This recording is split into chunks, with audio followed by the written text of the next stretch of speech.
میلاد ہوتا ہے تو لوگوں کو بلایا کیا جاتا ہے۔ محفل میلاد النبی میں قرآن مقدس حدیث پاک کی ہی روایت کیوں سنائی جاتی ہے؟ میں تھوڑی دیر روشن کروں اس لیے کہ آپ کی تصویر بارہا سنیں۔ محفل میلاد النبی مناتے کیوں؟ اب محفل میلاد النبی مناتے ہیں تو پھر اس میں اللہ اس کے رسول کی ذکر ہی کیوں ہوتی ہے؟ قرآن مقدس اور حدیث کی باتیں کیوں بتائی جاتی ہیں؟ محفل میلاد النبی میں اور کوئی چیز کیوں نہیں ہوتی؟ تو میں آپ کو بتاتا ہوں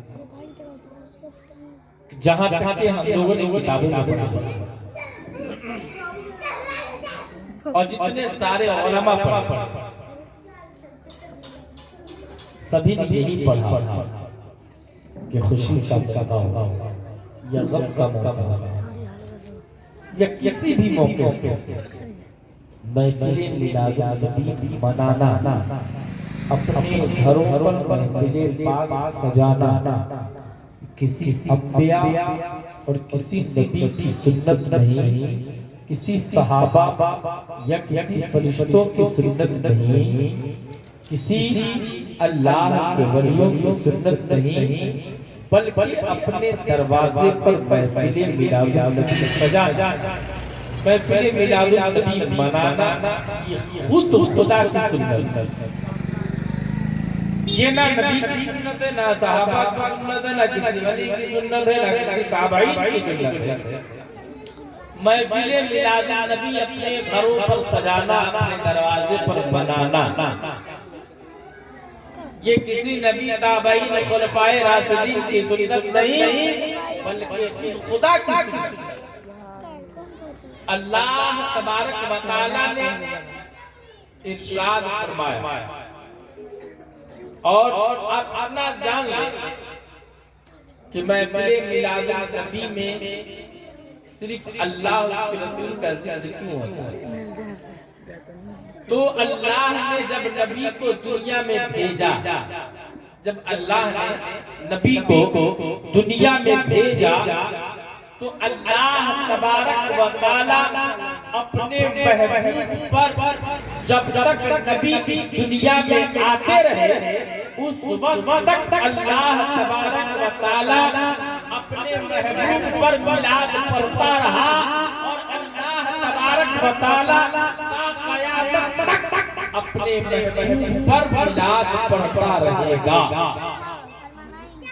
صرف ہم ہی میلاد نہیں پڑھتے بلکہ اللہ تبارک و تعالی خود میلاد پڑھتا ہے اپنے نبی پر، اور اپنے بندوں کو حکم دیا کہ تم بھی نبی کا میلاد پڑھو، اور جب نبی کا میلاد سجاؤ تو اس میں نبی کے ساتھ ساتھ خدا کا ذکر کیا گیا۔ اس لیے کہ ایک حضرت ابو بکر صدیق کو نبی کریم صلی اللہ علیہ وسلم نے ایک انگوٹھی دی۔ آپ سمجھتے ہیں حضرت ابو بکر صدیق کو اللہ کے رسول صلی اللہ علیہ وسلم نے ایک انگوٹھی دی، اور حضرت ابو بکر صدیق سے نبی نے فرمایا صدیق اس انگوٹھی کو لے لو اور اس انگوٹھی کو لے کر نقشہ کرنے والے کے پاس چلے جاؤ، اس کے پاس جو تحریر لکھتا ہے نقش والے کے پاس چلے جاؤ۔ حضرت صدیق اکبر اس انگوٹھی کو لینے کے بعد صدیق اکبر چل دیتے۔ نبی کریم صلی اللہ علیہ وسلم نے کہا صدیق اس انگوٹھے پر نقش یہ لکھوانا ہے لا الہ الا اللہ۔ کیا لکھوانا؟ لا الہ الا اللہ۔ صدیق اکبر اس انگوٹھی کو لیتے ہیں، لینے کے بعد نقش والے کے پاس پہنچ جاتے ہیں۔ صدیق اکبر نے انگوٹھی نکال کر نقش والے کو دیا اور اس سے کہا کہ نبی کریم صلی اللہ علیہ وسلم کا حکم ہے کہ تم اس پر لا الہ الا اللہ لکھ کیا لکھنا تھا؟ نبی نے کیا فرمایا تھا؟ لکھنا ہے لا الہ الا اللہ. نقش والا لکھنا شروع کیا. اللہ تبارک و تعالیٰ نے اپنے محبوب فرشتے کو بھیجا. حضرت جبریل آئے اور آ کر کہا اے نقش والے کیا لکھ رہے ہو؟ کہا لا الہ الا اللہ لکھ رہا ہوں. حضرت جبریل نے کہا کہ صرف لا الہ الا اللہ نہ لکھو بلکہ لا الہ الا اللہ کے ساتھ محمد رسول اللہ بھی لکھو. حضرت جبریل نے نقش والے سے کہا کہ صرف لا الہ الا اللہ نہ لکھو بلکہ لا الہ الا اللہ کے ساتھ محمد رسول اللہ لکھو. نقش والے اس انگوٹھی پر حضرت جبریل کے کہنے پر اس پر لا الہ الا اللہ محمد رسول اللہ لکھ دیا. اور نبی کریم صلی اللہ علیہ وسلم نے صرف کہا تھا لا الہ الا اللہ لکھنے کے لیے. حضرت جبریل نے کہا اس پر لا الہ الا اللہ محمد رسول اللہ لکھا گیا. اور اس کے بعد نقش والے سے حضرت جبریل نے کہا اس کے بعد لکھ دو نائب لا الہ الا اللہ محمد رسول اللہ. اور اس کے بعد صدیق اکبر کا نام لکھ دو. نقش والے نے صدیق اکبر کا نام بھی اس انگوٹھی پر لکھ دیا. صدیق اکبر کو وہ انگوٹھی دیا. انگوٹھی لے کر نبی کریم صلی اللہ علیہ وسلم کی بارگاہ میں حاضر ہوئے. حضرت صدیق اکبر نبی کے ہاتھ میں وہ انگوٹھی دی. دینے کے بعد نبی نے دیکھا کہ نقش کرنے والا انسان نقش کیسا کیا ہے, وہ تحریر کیسا لکھا ہے. میرے نبی نے جب اس انگوٹھی کو دیکھا تو کیا دیکھا کہ اس انگوٹھی پہ میں نے کہا تھا لا الہ الا اللہ لکھوانے کے لیے, لیکن اس انگوٹھی پر لا الہ الا اللہ محمد رسول اللہ صدیق اکبر کا بھی نام لکھا ہے. صدیق اکبر کو بلایا, کہا صدیق ادھر آؤ, میں نے تجھے انگوٹھی پر نقش کرانے کے لیے صرف لا الہ الا اللہ کہا تھا, تو نے میرا نام کیوں لکھایا, تو اپنا نام کیوں لکھوایا. صدیق اکبر کانپنے لگے اور کہا یا رسول اللہ میں نے نقش والے سے کہا تھا لکھ دو لا الہ الا اللہ, میں نے آپ کا نام لکھنے کے لیے نہیں کہا تھا, میں نے اپنا بھی نام لکھنے کے لیے نہیں کہا تھا. پھر نبی کریم صلی اللہ علیہ وسلم ارشاد فرماتے ہیں صدیق تیرا نام اس انگوٹھی پر کیسے ہے, اس کے پھر میرا نام کیسے ہے. صدیق اکبر زاروں قطار رونے لگتے ہیں, کہتے کیا رسول اللہ میں نے نقش والے سے اپنا نام لکھنے کے لیے نہیں کہا تھا, میں نے نقش والے سے آپ کا نام لکھنے کے لیے نہیں کہا تھا, میں نے نقش والے سے کہا کہ صرف لا الہ الا اللہ لکھ دو. اسی آسمان اللہ تبارک و تعالی حضرت جبریل علیہ السلام کو بھیجتے ہیں. حضرت جبریل علیہ السلام آتے ہیں, کہتے ہیں یا رسول اللہ لبیک یا رسول اللہ لبیک یا رسول اللہ. آپ صدیق کو نہ ڈانٹے, آپ صدیق کو نہ ڈانٹے, آپ صدیق کو نہ کچھ کہے. تو حضرت جبریل علیہ السلام کی جواب کو سن کر اللہ کے رسول صلی اللہ علیہ وسلم نے کہا تھا جبریل کیسے آنا ہوا, بات کیا ہے, صدیق کو کیوں نہیں ڈانٹو, صدیق کو کیوں نہیں بولو. حضرت صدیق اکبر سے حضرت جبریل نے کہا یا رسول اللہ آپ نے جو صدیق کو کہا تھا صدیق وہی لکھایا ہے جو آپ نے صدیق کو حکم دیا تھا, صدیق وہی لکھایا ہے. کہا لا الہ الا اللہ میں نے کہا تھا, یہاں محمد رسول اللہ ہے اور صدیق اکبر کا بھی نام ہے. حضرت جبریل فرماتے ہیں یا رسول اللہ جب آپ نے صدیق سے کہا تھا جا نقش والے سے کہنا کہ اس پر لا الہ الا اللہ لکھ دے, صدیق نے جیسے کہا اس پر لا الہ الا اللہ لکھ دو, تو اللہ تبارک و تعالیٰ نے مجھے حکم دیا جا نقش والے سے کہہ دے کہ جب نبی کے نام سے, جب خدا کے نام سے نبی کا نام جدا نہ ہو سکا تو آج انگوٹھی پہ پھر اللہ کے نام سے نبی کا نام محبوب کا نام کیسے جدا ہو سکتا ہے. یہ خدا کو گوارا نہیں کہ اپنے محبوب کے نام سے اپنے محبوب کا نام جدا ہو جائے. جبریل جاؤ نقش والے سے کہنا کہ بلکہ لا الہ الا اللہ نہیں بلکہ محمد رسول اللہ. صدیق اکبر نے صرف کہا تھا لا الہ الا اللہ. یا رسول اللہ محمد رسول اللہ میں نے محمد رسول اللہ میں نے لکھوایا. یہ خدا کو گوارا نہ ہوگا کہ نبی کے نام سے خدا کا نام جدا ہوا اور خدا کے نام سے نبی کا نام جدا ہوا اور نبی کے نام سے خدا کا نام. یہ قطعی نہیں ہو سکتا. جہاں نبی کا نام ہے وہیں خدا کا نام ہے. اور نبی نے فرمایا کہ صدیق کا نام کیوں لکھا؟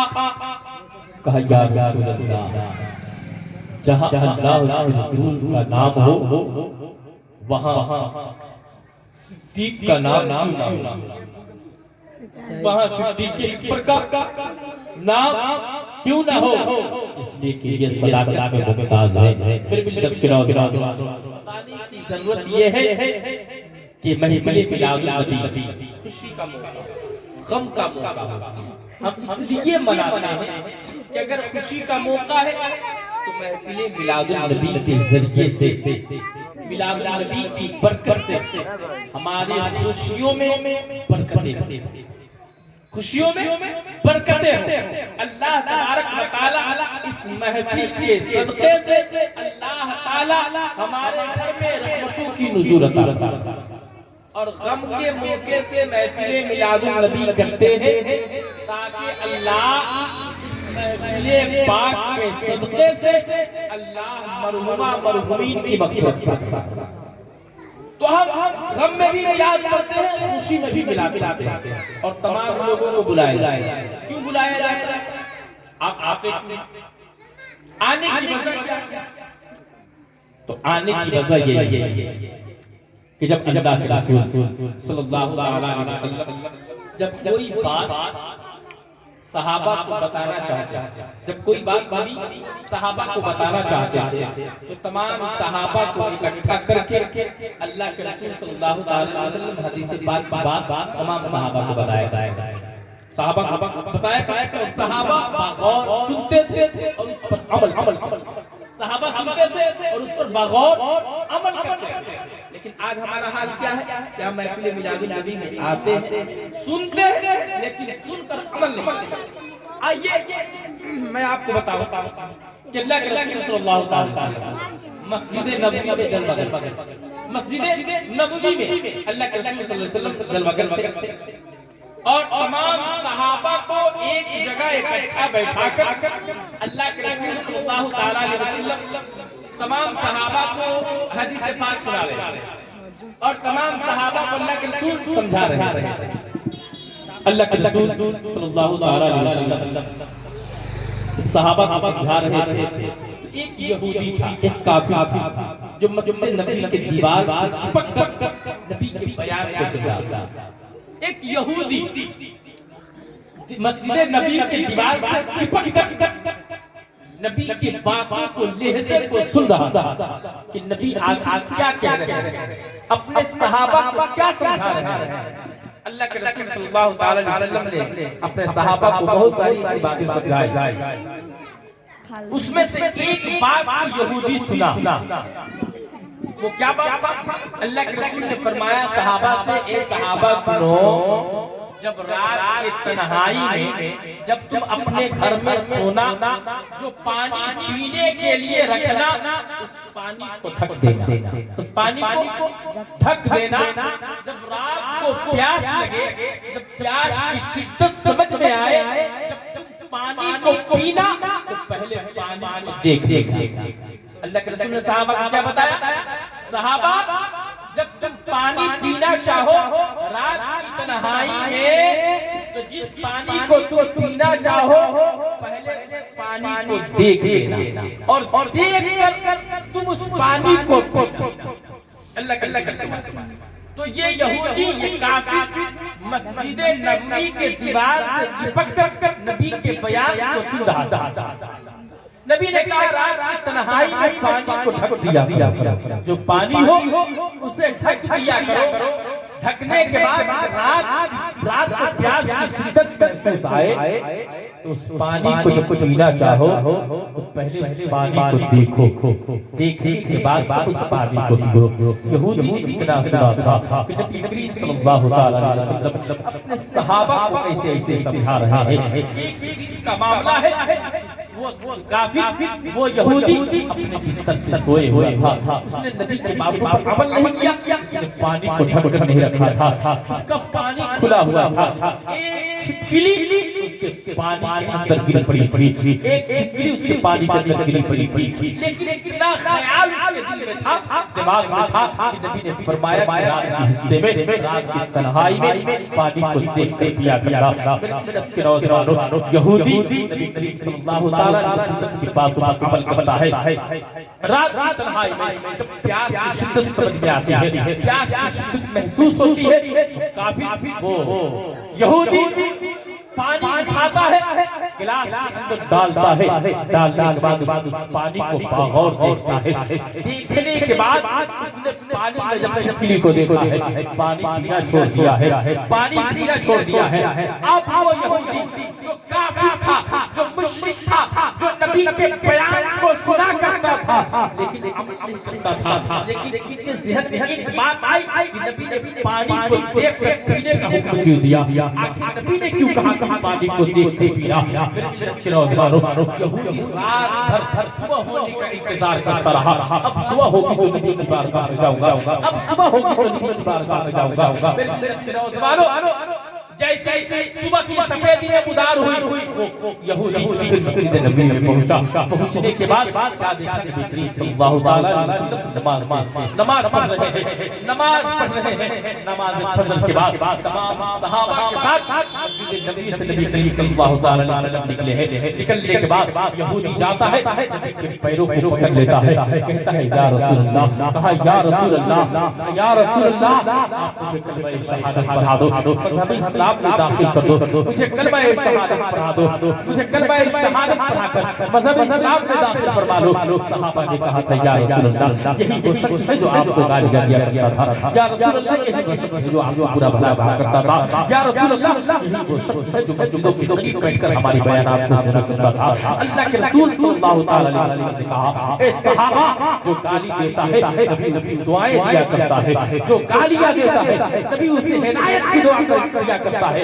اے صحابہ سنو، کہ دنیا میں گالی دیا کرتا تھا لیکن نبی اس کی ہدایت کی دعا دیا کرتے تھے۔ اللہ تبارک و تعالیٰ نے اس کے دل کو دنیا کو بدل دیا ہے، اللہ تبارک و تعالیٰ نے اس کے دل کے دنیا کو بدل دیا ہے۔ اب اللہ کے رسول صلی اللہ تعالیٰ علیہ وسلم نے کہا آخر تو کلمہ کیوں پڑھنا چاہتا ہے، مذہب اسلام میں داخل کیوں ہونا چاہتا ہے؟ اس نے کہا یا رسول اللہ، جس کا زبان اتنا پاک ہو، جس کا لہجہ اتنا بہتر ہو، جس کی زبان میں اتنی مٹھاس ہو، جو اتنا پیارا ہو، تو پتا کیا چلا کہ جس کا رہبر اتنا پیارا ہو، جس کا چلانے والا اتنا پیارا ہو، وہ اسلام کتنا پیارا ہوگا، وہ اسلام کتنا اعلیٰ ہوگا، وہ اسلام کتنا میٹھا ہوگا۔ کہاں سمجھ میں آ گیا کہ آپ نے ایک باتوں پر عمل کیا تو میری زندگی بچ گئی، میں نے آپ کی ایک باتوں پر عمل کیا تو میری جان بچ گئی۔ میرے نبی نے پوچھا یہودی بتا بات کیا ہے؟ اللہ کے رسول صلی اللہ علیہ وسلم سے یہودی کہنے لگا یا رسول اللہ، فلاں دین کی بات ہے، آپ تمام صحابہ کے ساتھ مسجد نبوی میں آپ تمام صحابہ کو سمجھا رہے تھے، میں بھی اس دیوار سے لگ کر آپ کی بیان کو سن رہا تھا، میں آپ کی بات کو سن رہا تھا۔ اللہ کے رسول نے فرمایا بتا کیا بات سنا تھا؟ اس نے کہا آپ فرما رہے تھے کہ جو انسان رات کو پانی پھٹ کر سوتا ہے اور جب رات کی تنہائی میں پیاس کی شدت ستاتی ہے، جب پیاس لگتی ہے انسان پانی پینا چاہتا ہے تو وہ پہلے پانی کو دیکھے اس کے بعد پانی کو پیے، اور رات کی تنہائی میں پانی کو ڈھک کر سوئے۔ کہا یا رسول اللہ، میں نے پانی ڈھک کر نہیں سویا تھا، میں نے پانی کو نہیں ڈھکا تھا، لیکن جب پانی پینے کی جب پیاس کی شدت سمجھ میں آئی، جب پیاس لگی رات کی تنہائی میں نے جب دیکھا کہ آخر اللہ کے نبی آمنہ کے لال نے رات کی تنہائی میں پانی کو دیکھ کر پینے کا حکم کیوں دیا ہے؟ جب میں نے پانی کو دیکھا ہے، پانی کے اندر چھپکلی آ پڑی تھی، پانی کے اندر چھپکلی گر پڑی تھی، کہا یا رسول اللہ میں نے پانی کو دیکھا، پانی پینا چھوڑ دیا، کہا پانی پینا چھوڑ دیا، کہا یا رسول اللہ اگر یہ جملہ آپ سے نہ سنا ہوتا، اگر یا رسول اللہ اگر یہ بیانات آپ سے نہ سنے ہوتے تو میں بغیر دیکھے اگر پانی پی لیتا تو میری موت ہو جاتی، میں دنیا سے رخصت کر جاتا، میرا انتقال ہو جاتا، میں مر جاتا۔ کہا یا رسول اللہ آپ کے ایک بات سے، آپ کے ایک جملے سے میری زندگی بچ گئی، تو پتہ کیا چلا کہ مصطفیٰ کی محبت سے کل میدان محشر تمام گناہ بخشے جائیں گے اور مجھے جنت میں داخل کیے جائیں گے۔ دنیا میں نبی فرما دے جو انسان مان لے تو اس کی زندگی بچ جائے، اور جو مصطفیٰ کی سیرت پہ عمل کر لے وہ کل میدان محشر میں جنت میں قائم ہے۔ اب دیکھئے ایک چیز کہ آج بہت سارے ایسے لوگ ہیں، اذان ہوتا ہے تو ہمارا معمول ہے کہ جب بھی مسجد سے اذان کی صدائے بلند ہوتی ہے اور جب امام مسجد سے کہتا ہے اشہدو ان محمد رسول اللہ، تو بہت سارے ایسے لوگ ہیں کہ اس نام کو سن کر چوما کرتے ہیں۔ اب بہت سارے ایسے جاہل لوگ جو مسجد سے اذان کی صدائے بلند ہوتی ہے نماز کی طرف تو جاتے نہیں، لیکن جب نبی کا نام آتا ہے تو چومتے تک نہیں ہیں، ادھر خوف تک نہیں دیتے۔ آج تو حال یہ ہے اپنے نوجوانوں کا، اپنے بچوں کا کہ اذان ہوتی ہے ہمارے گھر میں گھنٹیاں چلتی ہیں نظر آتی ہیں، کہا جاتا ہے آواز کم کر دو اذان ہو رہی ہے۔ دیکھئے مسلمان، کہا اذان ہو رہی ہے آواز کم کر دو، ٹی وی بند نہ کرنا ورنہ سین چلا جائے۔ آج قوم مسلم کی یہ حال ہو جائے، کہا بھولیوں بند کر دو، نظر ٹی وی پر ہے، اذان ہو رہی ہے، نظر ٹی وی پر ہے، مؤذن حی علی الصلاۃ کہا، حی علی الفلاح کہا، اشہد ان لا الہ الا اللہ کہا، اشہد ان محمد رسول اللہ کہا۔ مؤذن مسجد کے صدا، مسجد سے اذان کی صداؤں میں اللہ اکبر اللہ کی صدائیں بلند کی، کانوں تک جا رہی ہے، کان تک پہنچی، نظر ٹی وی پر ہے، نظر موبائل پر ہے۔ مسجد سے مؤذن کیا کرے اس سے کوئی مطلب نہیں، سن نہ چلا جائے۔ اے مسلمانوں یاد رکھنا کہ اگر ٹی وی کا سین چلا جائے گا تو تمہارے زندگی میں پھر کبھی چلا آئے گا، اگر موبائل کا سین چلا جائے گا تو پھر کبھی چلا آئے گا۔ لیکن یاد رکھنا کہ اذان ہوتے ہوتے تمہاری نگاہیں ٹی وی پر ہے، اذان ہو رہی ہے، اگر کسی وقت ملک الموت اسرائیل علیہ السلام آ گئے اور جب تمہاری روح کو دبوچ لے، یاد رکھنا کہ میدان محشر اسی حالت میں اٹھائے جاؤ۔ اللہ کے رسول صلی اللہ تعالیٰ علیہ وسلم سے ایک انسان نے پوچھا کہ یا رسول اللہ، جب حضرت علی قبر کے اندر گئے، جب قبرستان کا معائنہ کرنے کے لیے گئے تو مولا علی نے قبرستان والوں کا خیریت پوچھا، کہا قبر والوں بتاؤ کیا خیریت ہے تمہاری؟ قبر والوں نے کہا حضرت علی خیریت تو ٹھیک ہے، خیریت تو ٹھیک ہے، لیکن معاملہ ایسا ہے کہ دنیا والوں سے کہہ دینا، دنیا والوں کو بتا دینا کہ قبر کی منزل بڑی کٹھن ہے، کہا قبر کی منزل بڑی کٹھن ہے، کہا علی دنیا والوں کو بتا دینا کیا دنیا کا سکہ قبر میں نہ چلے گا؟ کہا زمین کا سکہ قبر میں نہ چلے گا؟ کہا دولت کا سکہ قبر میں نہ چلے گا؟ کہا شہرت کا سکہ قبر میں نہ چلے گا؟ کالی دنیا والوں سے بتا دینا کہ اگر قبر میں چلے گا تو وہ مصطفیٰ کا سکہ ہوگا، وہی چلے گا۔ جو مصطفیٰ کا چاہنے والا ہوگا اسی کا سکہ قبر میں چلے گا، جو کردار مصطفیٰ والا ہوگا اسی کا سکہ قبر میں چلے گا۔ کہا دنیا کی دولت کا سکہ قبر میں نہ چلے گا، زمین زیزات کا سکہ قبر میں نہ چلے گا۔ کہا صدیق، کہا علی، دنیا والوں کو بتا دینا۔ سر یاد آج ہم جس حالت میں مریں گے نا، ہماری جس حالت میں موت ہوگی، کل میدان محشر اسی حالت میں اٹھائے، اسی حالت میں ایک روایت بیان کرتا ہوں۔ سرکار غوث اعظم کی بارگاہ ایک شخص گیا، ایک انسان گیا، ایک شخص گیا جانے کے بعد کہا سرکار غوث اعظم آپ مردوں کو زندہ کر دیا کرتے ہیں۔ سرکار غوث اعظم نے کہا میں مردوں کو زندہ کر دیا کرتا ہوں۔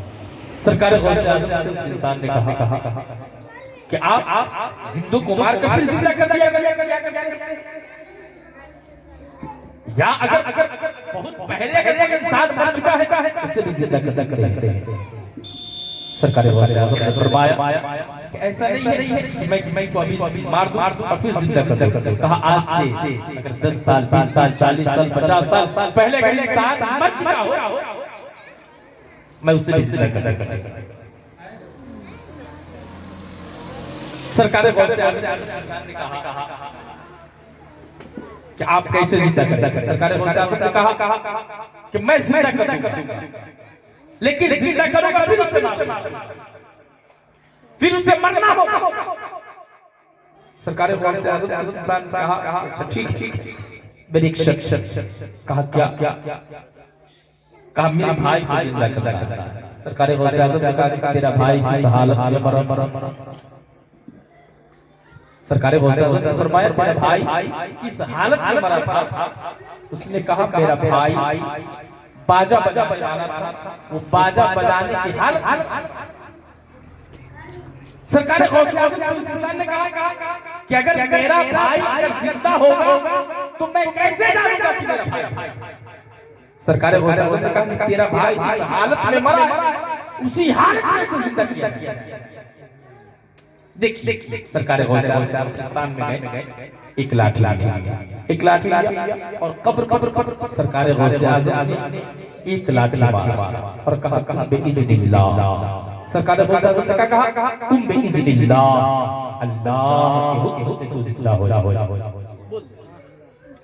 جیسی سرکار غوث اعظم نے کہا تم بے اذن اللہ، اللہ کے حکم سے زندہ ہو جاؤ۔ قبر چیر کر قبر بھار کر وہ انسان ہاتھ میں ڈھول لیے باجا بجاتے قبر سے نکل پڑا۔ سرکار غوث اعظم نے کہا میرے ملت کے نوجوان بتانے کی ضرورت ہے کہ جو انسان جس حالت میں مرے گا، جس طریقے سے مرے گا، کل میدان محشر اسے اسی حالت میں اگر وہ گانا سنتے مرے گا اسے کل میدان محشر گانا سنتے اٹھایا جائے گا۔ فلم دیکھتا مرے گا اسے قبر سے فلم دیکھتا اٹھایا جائے گا۔ اگر چوری کرتا بے نمازی بن کر جس حالت میں مرے گا کل میدان محشر اس کو قبر سے اسی حالت میں اٹھایا جائے گا۔ لوگ کہتے ہیں نا کہ جب مرنے لگوں گا نبی پر کلمہ شہادت پڑھوں میں مسلمان ہوں، یا جب مرنے لگوں گا تو نبی پر لا الہ الا اللہ محمد رسول اللہ پڑھوں گا۔ یاد رکھنا مسلمانوں کی موت کی وہ اتنی سختی منزل ہوتی ہے، اتنی سخت گھڑی ہوتی ہے کہ انسان اس وقت سارا چیز بھول جاتا ہے، سارا پوزیشن بھول جاتا ہے۔ وہ انسان اس وقت موت کی حالت جس وقت ملک الموت آتے ہیں، میں نے بتایا تھا کہ جب کوئی انسان مرنے والا ہوتا ہے اگر کسی کا روح اگر حضرت ملک الموت اسرائیل علیہ السلام نکالنا چاہتے ہیں تو 24 گھنٹہ پہلے ملک الموت اس کے قریب آ جاتا ہے۔ 24 گھنٹہ پہلے اس کے قریب ملک الموت آتا ہے اور اس کی ذہنیت بگڑتی چلی جاتی ہے. آپ دیکھیں کہ کبھی کبھی کسی کو موت ہو تب دیکھنا اس کی ذہنیت بگڑتی چلی جاتی ہے. کچھ اناب شناب بولے گا, کچھ ایسی ایسی باتیں کرے گا, اس کی مزاج کام نہیں کرے گا. اور اللہ تبارک و تعالی روح نکلتے وقت اس کے زبان تالے لانے لگا. اگر انسان کوشش کرتا ہے کہ مرنے والا انسان کچھ بولے, مجھ سے کچھ کہہ کے جائے یا میں اس سے کچھ کہوں, اس کا وہ جواب وہ انسان کوشش کرتا ہے, بولنا چاہتا ہے. ملک الموت حضرت عزرائیل علیہ السلام کا خوف آپ سے بیان کرنا چاہتا ہے کہ دیکھو جو روح نکال رہا ہے وہ بڑا دردناک فرشتہ ہے, تم اپنی عقل کو سنبھال لو. جو روح نکال رہا ہے وہ بہت دردناک فرشتہ ہے. وہ روح بڑی آسانی سے نہیں نکالتا ہے, بڑی سختی سے نکالا کرتا ہے. جس کے بڑے بڑے دانتیں ہوا کرتی ہے, جس کی لمبی لمبی زلفیں ہوا کرتی ہے, جس کی ناخن بڑی بڑی ہوا کرتی ہے. مدد کے نوجوانوں, بتانے والا انسان بتانا چاہتا ہے, آپ کو آگاہ کرنا چاہتا ہے, لیکن رب اس کے زبان تالا لگا دیا ہے. کہا دنیا والوں کو نہ بتاؤ. اگر تو نے کوشچن, اگر تو نے آنسر بتا دیا ہے, اگر تو نے ایگزام پیپر کو لکھ کر دے گا تو ایگزام دینے والا انسان آسانی سے دے دے گا. کہا اس کی زبان تالا لگا دو. تم اس ملک الموت کے بارے میں اس کے خوف کو بیان نہ کرو, نہ بتاؤ. آج مولوی بتاتے ہیں, آپ کو وشواس نہیں ہوتا ہے, آپ کو ڈر نہیں ہوتا ہے, آپ کو خوف نہیں ہوتا ہے. مرنے والا انسان اگر اس وقت بتا دے تو آپ کو خوف طاری ہو جائے گی, آپ ڈر جائیں گے, آپ سہم جائیں گے. لیکن یاد رکھنا مسلمانوں, مرنے والے انسان کے قریب کبھی بیٹھ کر دیکھنا. ملک الموت سختی سے نکالا کرتے ہیں گنہگاروں کی روح, اس سختی سے نکالا کرتے ہیں کہ پورے بدن کے نس کو توڑ دیا جاتا ہے, نچوڑ دیا جاتا ہے. اور جب کوئی اچھا انسان کی روح نکالی جاتی ہے, اللہ کے رسول صلی اللہ علیہ وسلم نے ارشاد فرمایا نیک لوگوں کی روح اس طرح سے نکالی جاتی ہے کہ ایک معصوم بچہ اپنی ماں کے پشتان سے دودھ پی رہا ہو اور اس کی آنکھ لگ گئی ہو, ماں نے بچے کے منہ سے اپنے پشتان کو نکال لیا ہے, بچے کو خبر تک نہ چلی ہو. اس طریقے سے ملک الموت عزرائیل علیہ السلام نیک لوگوں کی روحیں نکال لیا کرتے ہیں, ان کو پتہ تک نہ چلتا ہے. ملت کے نوجوانوں بتانے کی ضرورت یہ ہے کہ آپ عاقبت کو سنواریں, زندگی کو سنواریں, اپنی زندگی میں انقلاب پیدا کریں. اللہ کا خوف, ملک الموت کا خوف اپنے سینے میں بھرے. یاد رکھیں اللہ کے رسول صلی اللہ علیہ وسلم نے ارشاد فرمایا کہ جب تم گناہ زیادہ کرنے لگے, جب تم گناہ زیادہ کرنے لگے اور جب سے گناہ زیادہ ہونے لگے تو کم سے کم ہفتے میں ایک بار قبرستان جانا. کم سے کم ہفتے میں ایک بار قبرستان جا قبرستان کا معائنہ کرو. اگر تم قبر والوں کو دیکھو گے, جب قبرستان جاؤ گے قبر کی خوف آئے گی. جب قبر والوں کو دیکھو گے تمہیں وہ قبرستان یاد آئے گا. مرنے کے بعد پھر ہمیں اسی قبر میں آنا. جب تم دیکھو گے یہ محلے کا سب سے بڑا رئیس آدمی تھا, جب دنیا میں عمدہ کپڑا پہن کر, عمدہ لباس پہن کر اپنی زندگی کو گزارا کرتا تھا, وہ انسان آج اسی مٹی کے اندر سو رہا ہے. آج اس کی دولت رکھا ہے, یہ خاک میں سو رہا ہے. بلڈنگیں رکھی ہے, خاک میں سو رہا ہے. زمین بغل میں ہے, خاک میں سو رہا ہے. اس کی بہت بڑی دولت کا بارہ ہے لیکن خاک میں سو رہا ہے. اس کا بیٹا لاکھوں کروڑوں کمانے والا ہے لیکن خاک میں سو رہا ہے. میرے ملت کے نوجوانوں, آپ کا گھمنڈ, وہ غرور اور دولت کا نشہ چکنا چور ہو جائے گا جب آپ ہفتے میں ایک بار قبرستان جا کر قبر والوں کا معائنہ کرو گے. معاملہ سمجھ میں آ جائے گا کہ دنیا کی دولت پیاری نہیں بلکہ قبرستان کی مٹی پیاری ہے. دنیا کی دولت پیاری نہیں بلکہ قبرستان کی مٹی پیاری ہے. اس لیے کہ ہمیں زندگی گزارنی. اچھا دیکھیے, آپ جب قبر کے اندر جائیں, آپ جب قبر کے اندر جائیں تو قبر کے قبر کی جو زمین ہے نا مٹی وہ آپ سے سوال کرے گی۔ آپ یہ نہ سمجھے کہ اس کے اندر ظالم نہیں، آپ جتنا اتیاچار کرتے ہیں، جتنا آپ لوگوں دبا زمین پر چلا کرتے ہیں، کتابوں کا مطالعہ کیجئے گا، معاملہ سمجھ میں آ جائے گا کہ مٹی آپ سے سوال کرے گی، قبر آپ سے سوال کرے گی، پوچھے گی کیا میری زندگی میں جب تو اس زمین پر تھا، میرے سینے پر تھا، مجھ پر اتنا اتیاچار کیا، کہا جو رب نے زمین کو بنایا اور تجھے نعمت دی، آج اس زمین پر اتیاچار کر کے آج تو میرے آغوش میں آیا،